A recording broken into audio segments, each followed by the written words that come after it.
ఐటీలో ఎంట్రీ కావాలా? Training software engineer గా అజా కోడింగ్ ట్యూటర్ లో 2 వీక్స్ ట్రయల్ పీరియడ్ లో వెంటనే చేరండి. ప్రస్తుతం మనతో పాటు ఉన్నారు కమలాకర శర్మ సిద్ధాంతి గారు. ఒక్కసారి కొన్ని సందేహాలను ఆయన అడిగి నివృత్తి చేసుకుందాం. నమస్తే అండి. నమస్కారం. జనరల్ గా మనం చూస్తూ ఉంటాము ఏంటంటే గుడికి వెళ్ళాలంటే లేదంటే దైవ దర్శనానికి వెళ్ళాలి అంటే మనం ఏమీ తినకుండా పొద్దున్నే తలంతు స్నానం చేసుకొని వాష్ చేసిన బట్టలు ధరించి అలా వెళ్ళాలి అని చెప్తూ ఉంటారు. కానీ పెద్ద పెద్ద పుణ్యక్షేత్రాల్లో మనం చూస్తుంటాం సార్, అవన్నీ కూడా దర్శనాలు 9 తర్వాత 10 తర్వాత 11 తర్వాత కూడా జరుగుతూనే ఉంటాయి. మరి అంతవరకు తినకుండా ఉండాలి అంటే కొంతమంది ఇబ్బంది పడేటువంటి పరిస్థితులు ఉంటాయి. అసలు తిన్న తర్వాత గుడికి వెళ్ళొచ్చా, అసలు తిన్న తర్వాత పూజ చేయొచ్చా అనేది ఒక సందేహం. విఘ్నేశ విధి మార్తాండ చంద్రేంద్రోపేంద్ర వందిత నమో గణపతే తుభ్యం బ్రహ్మణాం బ్రహ్మణస్పతే శారదా శారదాంబోజ వదనా వదనాంబుజే సర్వదా సర్వదాస్మాకం సన్నిధిం సన్నిధిం క్రియా. సుమన్ టీవీ ప్రేక్షకులందరికీ శుభోదయం.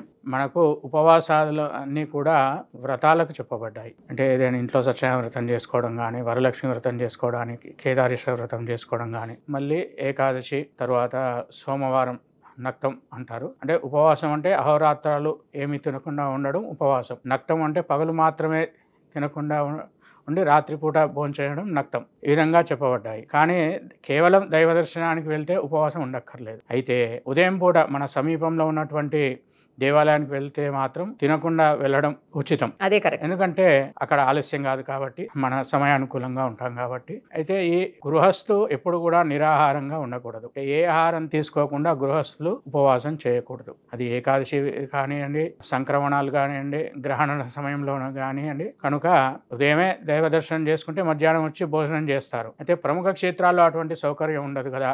అంటే సాత్విక ఆహారం తీసుకొని వెళ్ళవచ్చును. అంటే అన్నం ఇట్లాంటివి కాకుండా ఏదైనా ఫలాలు, ఉపాహారాలు ఇట్లాంటివి తీసుకోవచ్చు. అయితే ఏ వ్రతం చేసినప్పటికీ కూడా పాలు, తర్వాత పెరుగు, నెయ్యి అంటే గోవు నుంచి వచ్చినటువంటి పదార్థాలు, వాటితో చేసిన పదార్థాలు తినవచ్చు. ఈ విధంగా ఏదైనా ఉపాహారం చేసినా ఉల్లిపాయలు వగైరా లేకుండా సాత్వికమైనటువంటి ఆహారం తీసుకొని వెళ్ళవచ్చును. నిరాహారంగా మాత్రం ఉండవలసిన పని లేదు. ఇంట్లో పూజ అయినా సరే కొంతమంది ఉదయాన్నే టిఫిన్ తినేసి తర్వాత స్నానం చేసుకొని పూజ చేస్తూ ఉంటారు. అట్లా చేయొచ్చా? లేదు, అలా చేయొచ్చు. అది కూడా పొరపాటే. అంటే ఉదయం ఉంటే వ్రతం వరకు ఇందాక చెప్పుకున్నాం కదా, పంచగవ్యంలో అంటే గోవు నుంచి వచ్చినటువంటి ఆవు పాలు కానీ, పెరుగు కానీ, నెయ్యి కానీ. గోవు అంటే గోవు సంబంధమైనటువంటి జాతి గేదెలు ఉంటాయి కదా, వాటికి సంబంధించిన పాలు, పెరుగు ఇవైనా తీసుకోవచ్చును. కానీ మేకపాలు, గాడిద పాలు ఇట్లాంటివి మాత్రం తాగకూడదు. తర్వాత కందమూలాలు, ఫలాలు, పండ్లు తీసుకొనవచ్చును. ఈ విధంగా సాత్విక ఆహారం తీసుకొని ఉండవచ్చు. కానీ స్నానం చేయకుండా మాత్రం ఏమీ తినకూడదు. అసలు శాస్త్రం ప్రకారం మంచినీళ్ళు కూడా తాగకూడదు. ఉదయం లేవగానే దంతధావనం చేసుకొని స్నానాదులు ముగించుకొని భగవత్ సంబంధించినటువంటి ఆరాధనలు చేసుకొని ఆ తర్వాతే ఏదైనా చేయాలి. అయితే కాలమాన పరిస్థితుల్లో అంతసేపు ఉండలేం కనుక కనీసం అట్లీస్ట్ మంచినీళ్ళు తాగి స్నానం చేయాలి. కానీ ఏదైనా తిని పూజలు చేయడం మాత్రం స్వగృహే పూర్ణమాచారం పరగృహే తదర్థకం అని మన ఇంట్లో ఉన్నప్పుడు సంపూర్ణమైనటువంటి ఆచారాన్ని పాటించాలి. అందులో ఎటువంటి ఎగ్జంప్షన్ లేదు. పూజ అయ్యే వరకు ఎటువంటి అంటే ఈ పండ్లు కూడా తినకుండా కేవలం ఈరోజు రేపు షుగర్ పేషెంట్స్ అట్లా ఉంటున్నారు కాబట్టి వాళ్ళకి మాత్రం టాబ్లెట్స్ వేసుకోవడానికి ఏదైనా పండు తిని టాబ్లెట్ వేసుకొని తర్వాత పూజ చేసుకోవచ్చు. కానీ ఏమీ తినకుండా పూజ చేయడం అనేది ఉత్తమమైనటువంటి ఇది. అంటే శక్తి లోపమైన భక్తి లోపం కారాదు. నిర్లక్ష్య ధోరణితో చేయడం కంటే ఆ విధంగా చేసే శక్తి నాకు లేదు భగవంతుడా కనుక క్షమించు అని ఆ పండు ఏదైనా తీసుకొని ఆ తర్వాత పూజ చేసుకోవడం ఉత్తమం. ఎందుకంటే ఉపవాసంతో పూజ చేసి భోజనం మీద ధ్యాస పెట్టే కంటే ఆ పండవ ఫలం అవుతుంది భగవంతుని మీద ధ్యాస పెట్టుకోవడం ఉత్తమమైనటువంటి పద్ధతి. ఇప్పుడు మామూలు వాళ్ళ విషయం అయితే అలాగా, చిన్న పిల్లలు ఇంకా బాగా పెద్దవాళ్ళు లేకపోతే ఆరోగ్యం బాగలేని వాళ్ళకైతే మాత్రం పర్వాలేదు, అంతే కదా సార్? అంటే 8 సంవత్సరాల కంటే తక్కువ వయసు ఉన్నవారు, 80 సంవత్సరాల కంటే ఎక్కువ ఉన్నవారు వీరు ఉపవాసము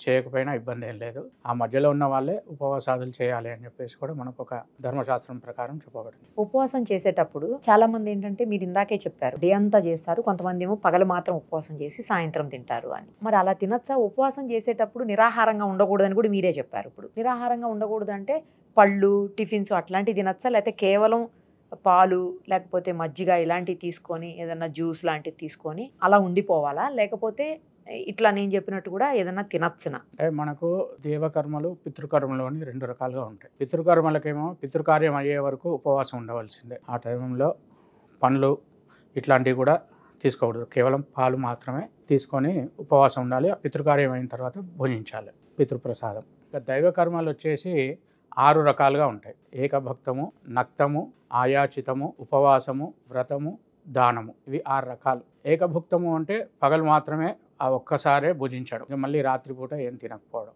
కేవలం పాలు మాత్రం తాగి పడుకోవచ్చు, ఇది ఏకభుక్తం. రెండవది నక్తం, అంటే పగలంతా ఉపవాసం ఉండి రాత్రి ఒక పూట మాత్రమే తినడం నక్తం. జనరల్గా మనకు శివ సంబంధమైనటువంటి ఉపవాసాలన్నీ కూడా నక్త వ్రతాలు ఉంటాయి. మాస శివరాత్రి కానివ్వండి, సోమవార ఉపవాసాలు కానీ. ఏకభుక్తము అంటే ఒకే పూట అనేది వ్రతాదులందు ఉంటాయి. ఇక పితృకార్యంలో కూడా ఒకటే పూట భోజనం చేస్తారు. తర్వాత ఆయాచితం అంటే ఎవరు పెడతారని ఎదురు చూడకుండా, అంటే ఇంట్లో వాళ్ళ చేత కూడా కాకుండా వాళ్ళు స్వయంగా తీసుకొని తినేస్తారు, అది కూడా ఒక పూట, అది ఆయాచితం. తర్వాత ఉపవాసం. ఉపవాసం అంటే పగలు రాత్రి 2 పూటలు కూడా ఏం తినకుండా ఉండడం, కేవలం ఇందాక చెప్పాం కదా పాలు, పండ్లు, మంచినీళ్ళు ఇట్లాంటివి అన్నీ తాగుతూ ఉపవాసం చేయడం. ఇందులో అంటే ఇవి కూడా పదే తాగడం కూడా అది ఉపవాస భంగమే. అంటే నీళ్ళు తాగొచ్చు కదా అని ప్రతి అరగంటకోసారి నీళ్ళు తాగుతూ ఉంటే అది కూడా ఉపవాస భంగం కిందకే వస్తుంది. అంటే రోజుకు 15 సార్లు పాలు తాగడం, 15 సార్లు పళ్ళు తినడం, ఇదంతా కూడా ఉపవాస భంగమే. అంటే మనము శక్తి సంపాదించుకోవడానికి మాత్రం మితంగానే తినాలి. మితంగా సాత్వికమైనటువంటి పండ్లు మాత్రమే తినాలి, అన్ని పండ్లు కూడా తినకూడదు. అంటే బొప్పాయి పండ్లు ఇట్లాంటి వేడి చేస్తూ, ఆల్రెడీ ఉపవాసం ఉంటే వేడి ఉంటుంది, మళ్ళీ బొప్పాయి పండు తినేసి ఇంకా వేడి చేస్తుంది. అందుకని ఏది ఉచితమో అటువంటి పండ్లే తినాలి. ఇదంతా ఉపవాసం. తర్వాత వ్రతం. ఏదైనా వ్రతం చేస్తే వ్రతం వరకు ఉపవాసం ఉండి వ్రతాంతమందు ఆ ప్రసాదాన్ని తీసుకోవడం, ఇది వ్రతం. దానం అంటే ఎవరికైనా దానం ద్వారా ఇచ్చింది అవి చేయడం. ఇవి 6 రకాలైనటువంటి భోజన నియమాలు, ఈ విధంగా చేయాలి. అయితే గృహస్థు తినకుండా ఉండకూడదు అంటే ముఖ్యంగా సంక్రమణ కాలాలు ఉంటాయి, గ్రహణాలు ఉంటాయి. అప్పుడు ఉదయం నుంచి మరుసటి రోజు వరకు, అంటే స్వామీజీలు ఇట్లాంటి వాళ్ళు మాత్రం ఆ గ్రహణం పూర్తయ్యేంత వరకు, ఆ గ్రహణ బింబం మరుసటి రోజు కనిపించే వరకు కూడా ఏమీ తినకూడదు. వాళ్ళకి ఆ నియమం. గృహస్థులకు ఆ నియమం లేదు. ఇప్పుడు ఒక చంద్రగ్రహణం వచ్చింది అనుకోండి, ఎర్లీ మార్నింగ్ 4 గంటలకు స్టార్ట్ అయింది, ఉదయం 7 గంటలకు గ్రహణం ఎండ్ అయిపోయింది. మనకు ఉదయం 7 గంటలకు చంద్రుడు కనబడ్డాడు కదా. అవును. అంటే సాయంత్రం చంద్రుడు వచ్చే వరకు కూడా యతులు కానీ విధవలు కానీ వీళ్ళందరూ ఉపవాసం ఉండాలి. గృహస్థుకు ఆ నియమం లేదు. పండ్లు కానీ పాలు కానీ ఏదైనా ఉపహారం కానీ చేసి ఉండి ఆ రాత్రికి శుద్ధబింబం దర్శనం తర్వాత ఆహారాన్ని స్వీకరించాలి. అంటే గృహస్థులకు కఠినమైనటువంటి ఉపవాసం లేదు. కేవలం ఈ సన్యాసాశ్రమాన్ని స్వీకరించినటువంటి వాళ్ళకు, వీళ్ళందరూ మాత్రం అంటే ఎన్ని రోజులైనా వాళ్ళు ఉపవాసం, అంటే ఒక్కోసారి ఈరోజు శ్రీరామనవమి వస్తుంది, తెల్లారి ఏకాదశి వస్తుంది, వాళ్ళు అట్లా వరుస ఉపవాసం ఉండవచ్చు. కానీ గృహస్థులకు ఆ నియమం లేదు, ఏదన్నా ఒకటి కంపల్సరీ తినాలి. ఇంకా స్త్రీల విషయానికి వస్తే వాళ్ళు 2 రోజుల కంటే ఎక్కువ ఉపవాసం ఉండకూడదు. ఇట్లా కొన్ని నియమాలు ఉన్నాయి మనకు ధర్మశాస్త్రంలో, వీటి గురించి అనేక విషయాలు చెప్పబడ్డాయి. ఇప్పుడు ఈ ఉపవాసం ఉన్నప్పుడు కూడా కొంతమంది పగలంతా ఏం తినకుండా నైట్లో ఫ్రూట్స్ మాత్రం తింటారు. కొంతమంది ఏంటంటే టిఫిన్స్ తింటారు, దోశలు, ఇడ్లీ అట్లాంటివి కూడా తింటారు. ఆ దోశ అయి తిన్నప్పుడు మళ్ళీ అందులో కూడా రైస్ ఉంటుంది కదా అని చెప్పి కొంతమంది అంటుంటారు. మీరు చెప్పింది ఎక్కువ శివరాత్రి అప్పుడు జరుగుతుంది. అయితే పక్వం అంటే వండిన పదార్థాలు ఏవి తినకూడదు అనేది నియమం. అపక్వం ఏమైనా మరి దోశ వండిందే కదా తినకూడదు. అందుకని అదే ఓకే. అయితే అటుకులు ఉంటాయి, వాటిని మజ్జిగలో నానబెట్టుకొని తినడం, పాలు, నీళ్లు, పండ్లు, వీటికి దోషం లేదు, మితంగా తీసుకోవాలి. ఇవి కూడా అంటే పదే తీసుకోవడం కూడా ఉపవాస భంగం కిందకే వస్తుంది. ముఖ్యంగా ఇది ఏకాదశి ఉపవాసాలకు, తర్వాత మహాశివరాత్రి ఉపవాసానికి ఈ విధంగా కఠినమైన నియమాలు ఉంటాయి. ఆ సమయంలో శక్తి లేని వాళ్ళు ఈ విధంగా చేయొచ్చు. ముఖ్యంగా ఇంకేంటంటే అనారోగ్యం ఉన్న వాళ్ళకు ఈ అటుకులు పాలల్లో నానబెట్టుకొని తినడం లేదా మజ్జిగలో నానబెట్టుకొని తినడం, ఇవన్నీ వాళ్ళు చేయవచ్చు, ఎందుకంటే వాళ్ళు టాబ్లెట్స్ వేసుకోవాలి, దాని గురించి అని వాళ్ళకి చెప్పబడింది.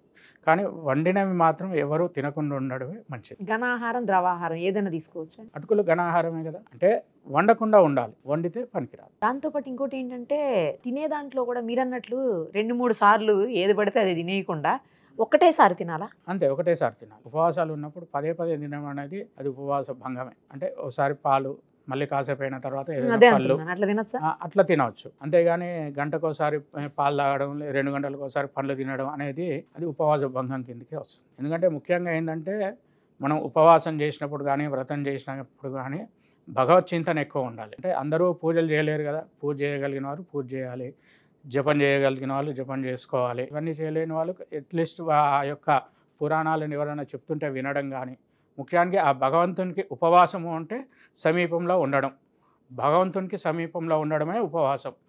అందుకని ఎప్పుడైతే మనం భగవంతుని సమీపంలో ఉన్నామో వీటన్నిటిని మనం అత్యవసరం మేరకే తీసుకోవాలి, అవసరం మేరకు కూడా కాదు, అత్యవసరం మేరకే ఇవి తీసుకోవాలి. ఇప్పుడు కార్తీక మాసం నడుస్తుంది, ఎక్కువగా సోమవారాలు, కార్తీక పౌర్ణమిలు, ఇలాంటి వాటన్నిటికీ కూడా లేడీస్ చాలా మంది ఉపవాసం చేస్తూ ఉంటారు.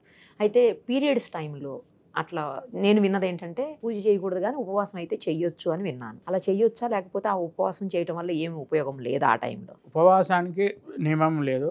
ఆడవాళ్ళకు రజోదర్శనమైన లేదా సూతకే మృతకే వాపి అంటే పురుడు అట్లాంటివి వచ్చినా, ఓకే, మైల వచ్చినా, ఇవన్నీ వచ్చినా వ్రతం పూజ చేయకుండా ఉపవాసం మట్టుకు ఉండవచ్చు. ఇప్పుడు దేవి నవరాత్రులు ఉంటాయి, సగంలో వస్తుంది సూతకం కానీ పురుడు కానీ. అప్పుడు ఏం చేయాలి అంటే అప్పటి వరకు చేసినటువంటి పూజలు తను చేస్తాడు కాబట్టి మిగిలిన పూజలు తన ప్రతినిధిగా ఎవరినైనా పెట్టి, అంటే ఇప్పుడు తన తండ్రి కానీ, తన కొడుకు కానీ, అన్న కానీ, తమ్ముడు కానీ, అంటే మళ్ళీ వాళ్ళల్లో ఎవరికి పనికి వస్తుందో వాళ్ళకు చేయించి, లేదా తన సమీప బంధువు కానీ, లేదంటే బ్రాహ్మణుడు కానీ, వీళ్ళను తన ప్రతినిధిగా పెట్టి ఆ పూజ అంతా పూర్తి చేయించి, వీళ్ళకి శుద్ధి స్నానం అవుతుంది కదా, అంటే మైల స్నానం పోవడం కానీ, పురుడి స్నానం అయిపోయిన తర్వాత తత్సంబంధమైన దానాలు ఏమైనా ఉంటే అప్పుడు చేసి ఆ వ్రతాన్ని పూర్తి చేసుకోవాలి. అంతేగాని అశౌచం మధ్యలో మాత్రం పూజలు పనికిరావు, ఉపవాసాన్ని మాత్రం కంటిన్యూ చేయాలి. లేడీస్ అలా ఉన్నప్పుడు ఇంట్లో వేరే వాళ్ళు పూజ చేయొచ్చా? చేయొచ్చండి. అందులో అంటే నైమిత్తిక వ్రతాలకు తప్పు లేదు. అంటే ప్రతి సంవత్సరం చేసేటువంటి, ఇప్పుడు కార్తీక పౌర్ణమి వచ్చింది, ఆ రోజు దీపాలు వెలిగించాలి, వాటికి తప్పు లేదు. సోమవారం ఉపవాసాలు ఉన్నాయి, వాటికి తప్పు లేదు. కానీ ఒక సత్యనారాయణ వ్రతం ఉందనుకోండి, అది కామ్య వ్రతం, అట్లాంటివి మాత్రం చేయకూడదు. సత్యనారాయణ వ్రతం ఉన్నప్పుడు ఇంట్లో కామ్య వ్రతము అంటే మనం కోరుకొని పెట్టుకున్నటువంటి వ్రతాలు ఏవి కూడా మనను బాధించకుండా ఉండాలి. ఆ స్త్రీలకు పనికిరానప్పుడు అవి మాత్రం చేయకూడదు. అవి వాళ్ళకి శుద్ధి ఉన్నప్పుడు వాళ్ళతో పాటు కలిసి చేయాలి. మీరు చెప్పినట్లు ఏదైనా ఇంట్లో మరణాలు జరిగినప్పుడు ఏమీ చేయకూడదు, అంతా ఓకే. కానీ పుట్టుక జరిగినప్పుడు కూడా, అంటే చావు పుట్టుక రెండింటిని ఒకటే రకంగా తీసుకోవాలా? ఎందుకంటే పుట్టుక అనేది చాలా సంతోషకరమైనటువంటి విషయం. ఇది ఎంత బాధాకరమైన విషయమో ఇది అంత సంతోషకరమైన విషయం. మరి అలాంటప్పుడు కూడా గుడికి వెళ్ళకూడదు, ఆ గుడిలో పూజలు చేయకూడదు, దర్శనాలకు వెళ్ళకూడదు అని చెప్తారు కదా. ఎందుకని ఇంత మంచి విషయాన్ని కూడా ఎందుకు అట్లా? ఎందుకు అంటే జాతాశౌచము మృతాశౌచము అని ఇవి రెండు మీకు కరోనా టైంలో చెప్పారు కదా, అంటే ఆ రెండు కూడా జాగ్రత్తగా ఉండాల్సిన టైం. వీళ్ళందరూ ఆ పుట్టిన పాప దగ్గరికి వెళ్తుంటారు కాబట్టి వీళ్ళు శుద్ధిగా ఉండాలి. ఎక్కడ వెళ్ళకుండా, ఏ కార్యక్రమాలు లేకుండా కేవలం ఇంట్లో ఉండి వాళ్ళ పని చేసుకుంటూ ఉంటే ఆ పుట్టిన పిల్లకి కానీ బాలింతకు కానీ వాళ్ళకి ఆరోగ్యము అని చెప్పి, అంటే సైన్స్ పరంగా ఆలోచిస్తే, అదే అంటే ధర్మశాస్త్రం ప్రకారం ఆలోచిస్తే వీళ్ళందరికీ ఆయన బంధువు, అంటే బాంధవ్యం ఉంది. తర్వాత జరిగేటువంటి కార్యక్రమాలన్నింటిలో కూడా ఆయనకు భాగస్వామ్యం ఉంటుంది. ఇప్పుడు తాత అనుకోండి, ఆ అబ్బాయికి జరిగేటువంటి వివాహాదులు అన్నిట్లలో కూడా ఈ తాతగారి యొక్క ఆశీర్వచనం, అంటే మన పెళ్లిలో గోత్రాలు ప్రవలని చెప్తూ ఉంటారు, తండ్రి, తాత, ముత్తాత, అవన్నీ ఉంటాయి కదా. అబ్బాయికి వీళ్ళందరితోటి బాంధవ్యం ఏర్పడింది కాబట్టి ఇప్పుడు తాతగారికి ఏర్పడింది. ఆ తాతగారికి ఉన్నటువంటి పిల్లలు ఎవరు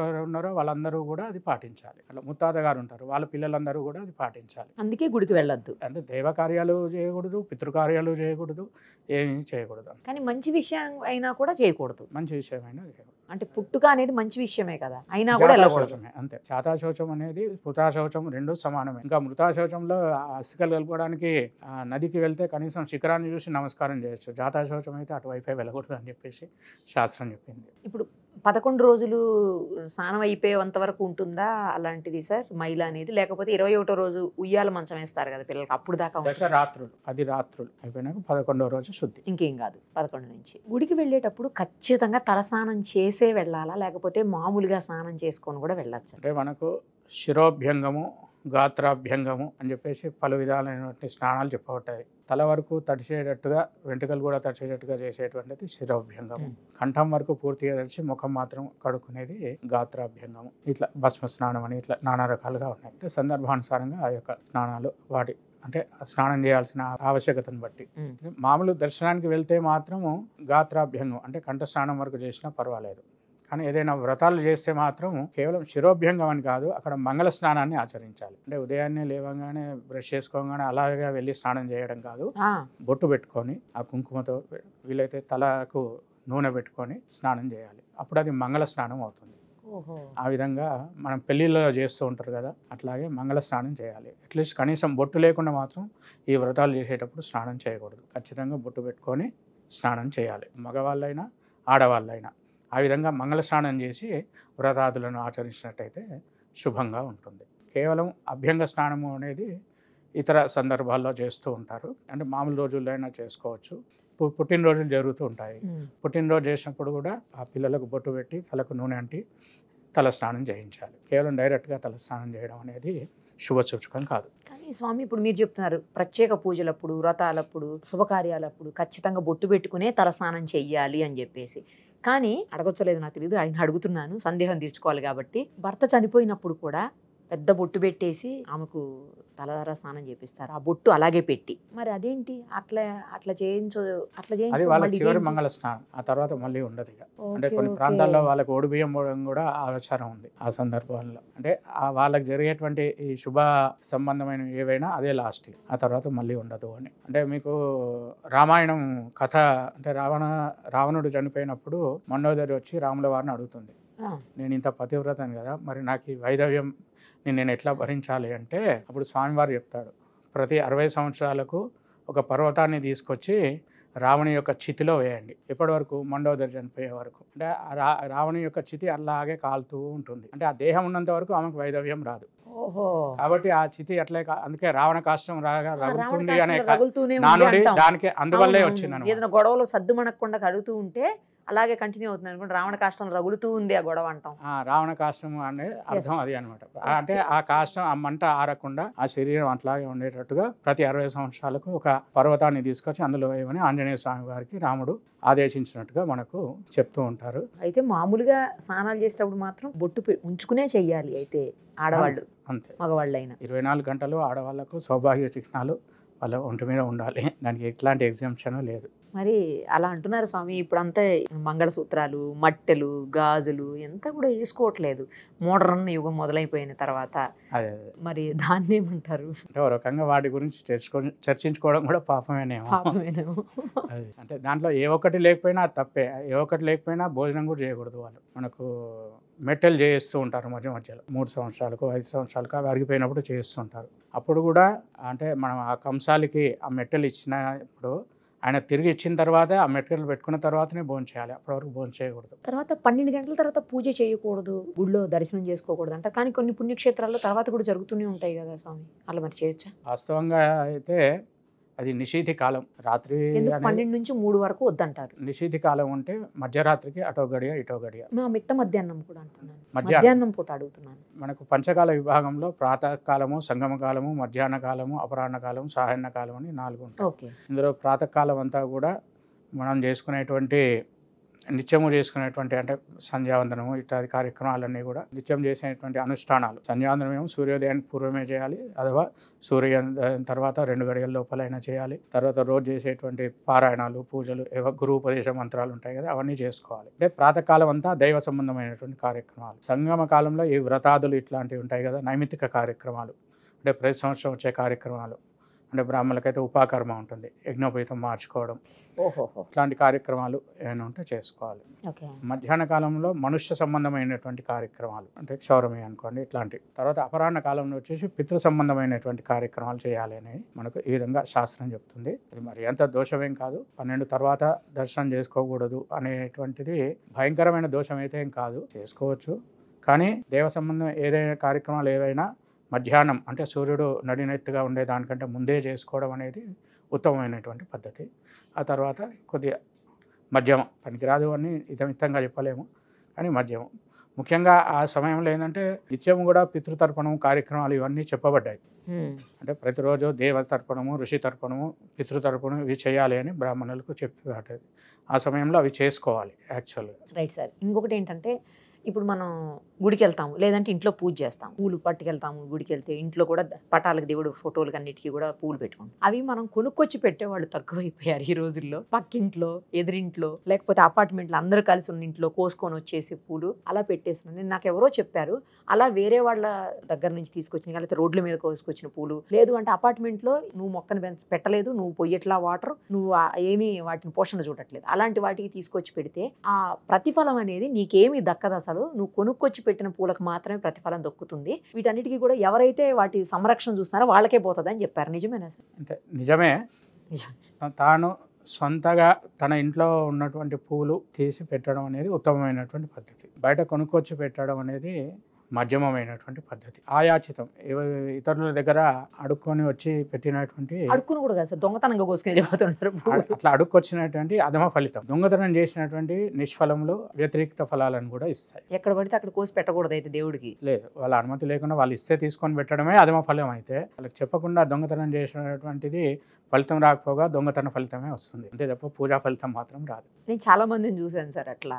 అదే ఎదురుగుండా ఇళ్లలో ఇళ్ళల్లో పూలు కోసుకొచ్చేసి పెట్టేస్తా ఉంటారు. లేదంటే అపార్ట్మెంట్ ఉందండి, కామన్ గా ఉంటుంది, వాళ్ళు ఇష్టం వచ్చిన పూలు కోసేయటం, వాళ్ళే పెట్టేసుకోవటం. ఈ గుడికి కూడా తీసుకుపోతుంటే చూశాను సార్. అవును, అదంటే అది పద్ధతి కాదు. వాస్తవంగా పత్రం పుష్పం ఫలంతో లేకుంటే భక్తితో నమస్కారం చేయడం ఖచ్చితంగా లేకపోయినా పర్వాలేదు చెప్పారు ఆయన నాకు. అంతే, పూలు పెట్టకపోయినా పర్వాలేదమ్మా, వేరే వాళ్ళే తెచ్చి మాత్రం పెట్టకూడదు. అంటే భక్తి పుష్పం పెద్ద పుష్పం, అంతకంటే పెద్దవి కాదు కదా ఏది. కనుక భక్తితో నమస్కారం చేయడం అనేది ఉత్తమం. ఎన్ని పుష్పాలు తీసుకొచ్చినా భక్తి లేకపోతే అవన్నీ నిష్ఫలమే తప్ప భక్తి వస్తులోపమైనా భక్తి లోపం కావద్దు. ఏ పూజ అయినా తీసుకోండి, వస్తులోపమైనా పర్వాలేదు, వస్తులోపమైనా ఇబ్బంది లేదు, భక్తి లోపం మాత్రం కారాదు. మీకు సత్యనారాయణ వ్రతంలో వస్తుంది, ఏ వ్రతంలో అయినా వస్తుంది, ఎవరు చెప్పినా అదే చెప్తారు. వస్తులోపమైనా భక్తి లోపం కాదు. మోక్ష సాధన సామగ్ర్యం భక్తి రేవ గరీయసి, అంటే మోక్షాన్ని రావాలంటే భక్తిని మించింది ఏదీ లేదు. మీరు 1000 కిలోల పూలు తెచ్చినా భక్తి లేకపోతే అది నిష్ప్రయోజనమే తప్ప ఎటువంటి ఫలితము దాంట్లో ఉండదు. అన్నిటికంటే ప్రధానమైనది భక్తి. ఇంకొకటి సార్, ఇప్పుడు చనిపోయిన వాళ్ళ పెద్దవాళ్ళ ఫోటోలు ఉంటాయి, పితృదేవతల ఫోటోలు, అవన్నీ తీసుకెళ్లి పూజా మందిరంలో పెడతారు కొంతమంది. నేను విన్నాను అలా పెట్టకూడదు, అది కరెక్ట్ కాదు. తర్వాత ఇంట్లో కూడా ఉత్తరం వైపు ఉన్నటువంటి గోడకు మాత్రమే చనిపోయిన వాళ్ళ ఫోటోలు పెట్టాలి, మిగతా వైపు పెట్టకూడదు అని. నిజమేనా అది? దేవతలతో సమానంగా పెట్టకూడదు, ఎక్కడ పెట్టినా అంత పర్వాలేం లేదు. దక్షిణం వైపు పితృలోకం ఉంటుంది కాబట్టి ఆ ముఖంగా అది పెట్టాలని కొంతమంది చెప్తుంటారు, కానీ మిగతా వైపులో పెట్టకూడదు అనే నియమం అయితే ఏం లేదు. అంటే మనకు ఆ ఫోటోలు ఎక్కడ చూస్తే సద్భావన కలుగుతుందో అక్కడ పెట్టుకోవడం ఉంటుంది. అసలు ఫోటోలు అనేదే కల్పితం. ఎందుకంటే ఒక 100 సంవత్సరాల క్రితం ఫోటోలే లేవు అసలు.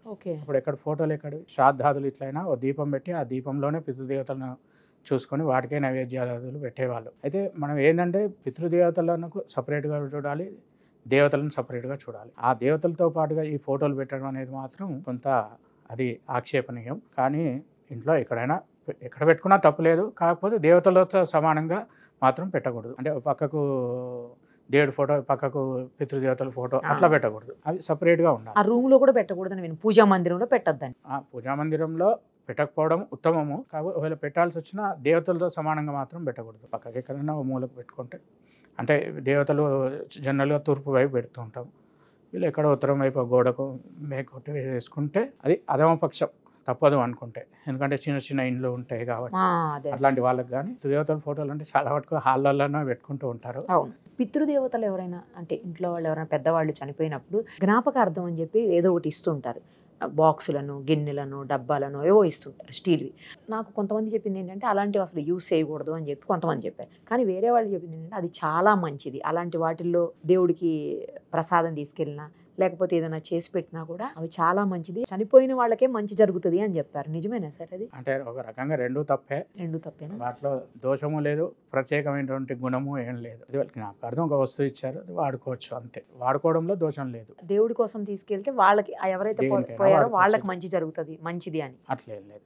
అంటే ఇచ్చిన వాళ్ళకు దాన ఫలితమే వస్తుంది తప్ప వీళ్ళు వాడినా వాడకపోయినా వాళ్ళకి వచ్చే ఫలితం అంతే. అంటే వాళ్ళ పేరు మీద ఈ వస్తువును దానం చేశారు, ఆ వస్తువు దానం చేస్తే ఎంత ఫలితం వస్తుందో అంత ఫలితం వాళ్ళకు వస్తుంది, వీళ్ళు వాడినా వాడకపోయినా.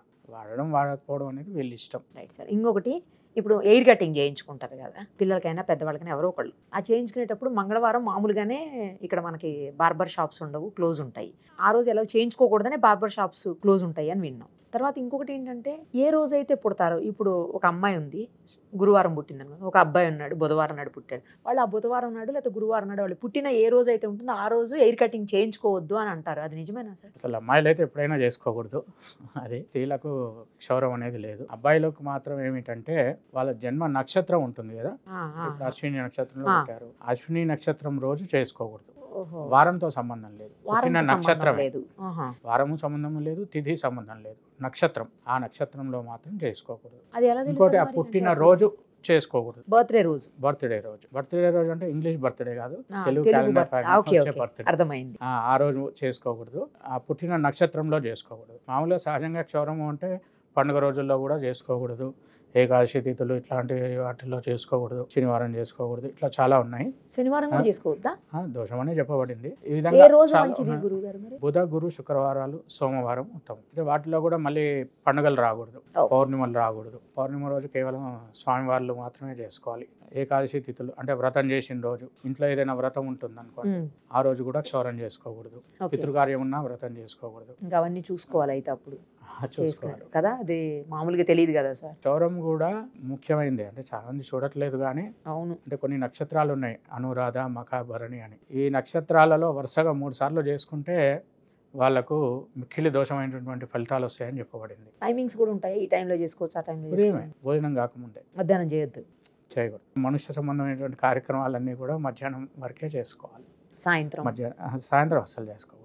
కానీ అంతా హాలిడేస్ ఉంటాయని శనివారం ఆదివారం ఎక్కువ చేయించుకుంటారు కటింగ్స్. కానీ వాస్తవానికి ఏంటంటే ఇవన్నీ చూసుకోవాలి. నక్షత్రాలు అంటే జన్మ నక్షత్రం కాకపోయినా ఇందాక చెప్పానుగా భరణి, అనురాధ, మఖ, ఈ నక్షత్రాలలో వరుసగా 3 సార్లు చేసుకుంటే మనకు చాలా దోషకరమైనటువంటి ఫలితాలు చెప్పబడ్డాయి. అది ఒక ముఖ్యమైన విషయమే, చాలా మంది పట్టించుకోవట్లేదు కానీ చూసుకోవచ్చు. తర్వాత ఇంట్లో ఎవరైనా పెద్దవాళ్ళు చనిపోయినప్పుడు ఆ 10-15 రోజులు ఎప్పటి వరకు అయితే కార్యక్రమం చేస్తారో, పెదకర్మ కార్యక్రమం చేస్తారో అంతవరకు కూడా వాళ్ళు అక్కడే ఉంటారు, అక్కడనే తిరుగుతూనే ఉంటుంది వాళ్ళ ఆత్మ అని చెప్తుంటారు. నిజమేనా సార్? అవును. కొంతమందికి అయితే అసలు ఎప్పటికీ పోదు, అక్కడే ఉంటారు, అక్కడే చూస్తూ ఉంటారు, చేస్తూ ఉంటారు అన్ని అని చెప్తా ఉంటారు. నిజమా? నిజమే అండి. అది అంటే ఎక్కడైతే చనిపోయారో, చనిపోయిన తర్వాత ఎక్కడైతే పడుకోబెట్టారో ఆ స్థలంలో ఉంటుంది. తర్వాత కాకిలో ఉంటుంది, కొడుకు కర్తయ్య పెట్టే పిండంలో ఉంటుంది. ఈ విధంగా మనకు 5 స్థానాలు చెప్పారు. అయితే ఇదంతా ఎప్పుడు పోతుంది అంటే మనకు సపిండీకరణం అనే ఒక కార్యక్రమం ఉంటుంది. అంటే శ్మశానంలో ఉండేటువంటి ప్రేతాత్మ అంతా కూడా 10వ రోజు చేసేటువంటి కర్మ దాంతో పోతుంది. ఈ చనిపోయిన స్థలంలో ఉండేదంతా కూడా 12వ రోజున సపిండీకరణం అని ఒక కార్యక్రమం చేస్తారు. అదొక కార్యక్రమం. అప్పటి వరకు కూడా ఈ చనిపోయాడు వ్యక్తి, ఆయనకు ఇంకా వేరే శరీరం ఏం రాలేదు కాబట్టి ప్రేత శరీరంలో ఉన్నాడు. అంటే ఏ లోకానికి వెళ్ళాలో తెలియదు, ఈ లోకంలో లేడు, మధ్యలో తిరుగుతూ ఉంటాడు. అందుకని 12వ రోజున చేసేటువంటి సపిండీకరణంతో ఆయనకు ఆ ప్రేత శరీరం పోయి భోగ శరీరం వస్తుంది అని చెప్పేసి మనకు ఆ 10 రోజులు చేసే కర్మ యొక్క అంతరార్థం అదే. 12వ రోజు చేసేటువంటి సపిండీకరణంతో ఆ ప్రేత కర్మ పూర్తవుతుంది. అప్పుడు అతను పితృలోకానికి చేరుతాడు. అంటే అన్ని రోజులు ఆ చనిపోయిన వ్యక్తి యొక్క తండ్రి ఏ రూపంలో ఉన్నాడో ఆ రూపానికి ఈ చనిపోయిన వ్యక్తి వెళ్తాడు. అందుకని అప్పటి వరకు వాళ్ళ పిల్లలకు అందరికి కూడా సూతగా ఉంటుంది. అక్కడే తిరుగుతూ ఉంటారు అనేది కూడా నిజమేనా సార్? నిజమే, ఉంది. ఆ విధంగా కూడా మనకు శాస్త్రంలో చెప్పబడింది. అది అయ్యేంత వరకు కూడా అక్కడే ఉంటారని. అందుకే ఆ కర్తలు కూడా ఊరు దాటి వెళ్ళకూడదని అదంతా నియమాలు చెప్పబడ్డాయి. కర్మ కార్యక్రమాలు కూడా సక్రమంగా చెయ్యకపోయినా పితృదోషం అలాగే ఉండిపోతుంది అని అంటున్నారు. ఉంటుంది. అంటే పితృదోషం అనేది కేవలం ఆ 12 రోజుల కర్మే కాదు, ప్రతి సంవత్సరం చేసే సంవత్సరీకము ఇవన్నీ కూడా పితృకార్యాలే. వాటిల్లో లోపమైన మళ్ళీ పితృదోషమే కలుగుతుంది. ఇప్పుడు ప్రతి సంవత్సరం చేయాలంటే ఒకసారి సంవత్సరీకం తర్వాత కూడా ప్రతి సంవత్సరం చేయాలా సార్? చేయాలి కదా. ఆ చనిపోయిన తిథి రోజు సంవత్సరీకం చేయాలి. తిథి రోజు చేయాలి, తిథి డేట్ రోజు రోజు చేయాలి. కాదు. తిథి రోజే.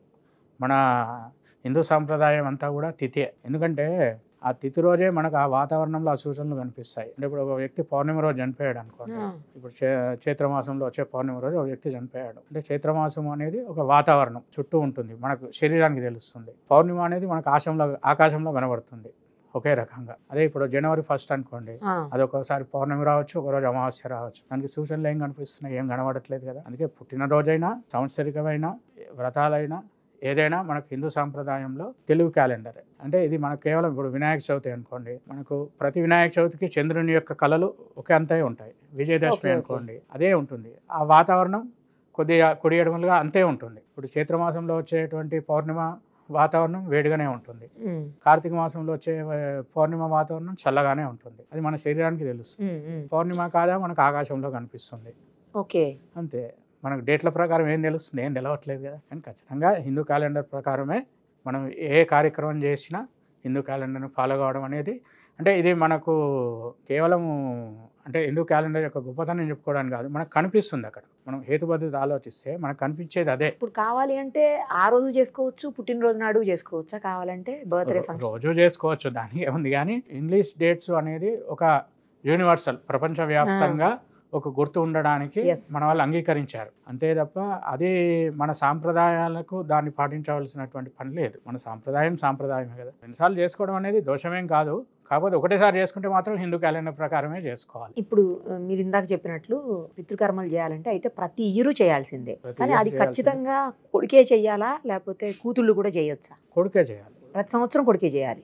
పితృకార్యాలకు అవకాశం అధికారం లేకపోతే? మగవాళ్ళకే ఉంది. అవకాశం లేని వాళ్ళు, అంటే పుత్ర సంతానం లేని వాళ్ళు, లేకపోతే ఆ మనిషి అందుబాటులో లేకపోతే, ఉన్నా కూడా అందుబాటులో లేనప్పుడు అప్పుడు ఆడవాళ్ళు ఏంటంటే కేవలం సంకల్పం చేసి ఇతరులు ఎవరైనా నియమించి వాళ్ళతో కార్యక్రమం పంతులు గారితో చేయించుకోవచ్చు. ఆ ఉపవాసాదులన్నీ కూడా ఆమెనే ఉండాలి. అట్లా ఉండొచ్చు కానీ ఉన్నట్లే ఓకే, అంటే వేరే వాళ్ళని పెట్టి చేయించుకోవాలి. అంటే మనకు శ్రాద్ధాల్లో కూడా అనేకమైనటువంటి రకాలు ఉంటాయి. ఆమ శ్రాద్ధం అని, అన్న శ్రాద్ధం అని, సంకల్ప శ్రాద్ధం అని, హిరణ్య శ్రాద్ధం అని, ఏదో రకంగా ఆ విధంగా చేయాలి. ఏమీ శక్తి లేని వాళ్ళు ఊరు బయటకు వెళ్ళి ఆకాశం వైపు చూస్తూ పితృదేవతలారా మమ్మల్ని క్షమించండి, మీకు చేయడానికి మా దగ్గర ఏమి శక్తి లేదు అని గట్టిగా ఏడుస్తే ఆ కన్నీళ్ళు తీసుకొనైనా ఆ పితృదేవతలు ఆశీర్వదిస్తారని చెప్పేసి కూడా మనకు శాస్త్రంలో చెప్పబడ్డది. ఇది పెద్దలు చెప్పినటువంటి మాటే కాదు, శాస్త్రంలో ఉన్నటువంటి మాట ఇది. ఏ రకంగా ఆ పితృదేవతలను మర్చిపోవడం అనేది ఎప్పుడూ జరగకూడదు. ఎందుకంటే మనకు ఒక శరీరం ఉందంటే దానికి కారణం వాళ్ళే కదా. ఖచ్చితంగా మనం ఆ కార్యక్రమాలు చేయలేదు అంటే మనం రుణగ్రస్తులం అయిపోతాం. ఎప్పుడైతే మనం రుణగ్రస్తులం అవుతామో మనకు మోక్షం అనేది రాదు. ఆ రుణం తీరే వరకు ఆ రుణం ఉండకూడదు అనుకుంటే మనం పితృకార్యాలన్నీ సక్రమంగా చేయాలి. మహాలయాలు ఉంటాయి, అన్నీ మహాలయాలు కూడా కంపల్సరీ అందరూ ఆచరించవలసిందే. సంవత్సరికము కంపల్సరీ అందరూ ఆచరించవలసిందే. కాకపోతే విధానం ఏ విధంగా అనేది, పిండ ప్రదానం చేస్తారా లేకపోతే కేవలం బ్రాహ్మణ భోజనం చేస్తారా లేదా తర్పణాలు వదులుతారా, విధానంలో తేడా ఉండొచ్చు. కానీ శ్రాద్ధం చేయాలి, ఖచ్చితంగా శ్రాద్ధం అయితే చేయాలి. ఎందుకంటే ఒక్కొక్క ప్రాంతంలో ఒక ఆచారం ఉంటుంది, ఒక్కొక్క శరీర స్థితి ఒక్కో రకంగా ఉంటుంది. ఏ విధంగా చేయాలి చెప్తున్నా. ఏదైనా భక్తి లోపం మాత్రం ఉండొద్దు. అది ఒక సాహిత్యం ఇచ్చాం అనుకోండి, బ్రాహ్మణుడికి ఇస్తున్నాం అనుకోకుండా మా పితృదేవత వృత్తి కోసం ఇస్తున్నాం అనేటువంటి భావన అయితే మిస్ కావద్దు. ఏ పని చేసినా ఆ భావన మిస్ కావద్దు. ఎందుకంటే ఆ భావన మిస్ అయిందంటే మాత్రం ఫలితం శూన్యం. చాలా విషయాల్ని అంటే సందేహాలని నివృత్తి చేశారు, చాలా విషయాలు చెప్పి. Thank you sir, thank you so much. శుభమస్తు. సుమన్ టీవీలో మీ పర్సనల్ అండ్ బిజినెస్ ప్రమోషన్స్ కోసం కింది నెంబర్కి కాంటాక్ట్ చేయండి.